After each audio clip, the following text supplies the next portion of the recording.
સવાલ હવે એ થાય છે કે તમારે કયા સમયે માર્કેટમાં ઇન્વેસ્ટમેન્ટ કરવું. સૌથી પહેલા તો તમારે એક ગોલ સેટ કરવો પડશે, જેમાં તમારે નક્કી કરવું પડશે કે તમારે કેટલા પૈસાનું રોકાણ કરવું છે, કેટલા સમય માટે કરવું છે અને એમાંથી કેટલું રિટર્ન જોઈએ છે.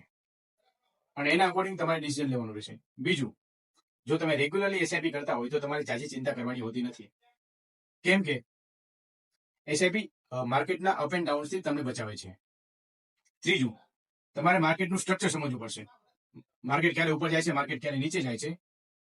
જો માર્કેટ નીચે આવતું હોય તો તમારે માર્કેટમાં ઇન્વેસ્ટ કરવું જોઈએ, કેમ કે એક બેસ્ટ સમય છે અને ત્યારે તમારે સારા સારા સ્ટોક સિલેક્ટ કરવાના અને એમાં તમારે ઇન્વેસ્ટમેન્ટ કરવાનું. જ્યારે પણ તમે ઇન્વેસ્ટ કરો ત્યારે એ સ્ટોકનું ફંડામેન્ટલ એનાલિસિસ કરવું, એનું ટેકનિકલ એનાલિસિસ જવું, અને જો તમને ન સમજણ પડતી હોય તો કોઈ એક્સપર્ટની સલાહ લેવી અને એના પછી જ ઇન્વેસ્ટમેન્ટ કરવું.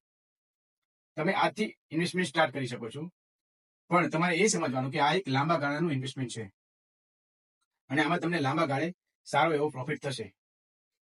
જો મારા વાલા તમને આ વિડીયો ગમ્યો હોય તો આ વિડીયો તમારા ફ્રેન્ડ સાથે શેર કરો ને આ વિડીયોને લાઈક કરો.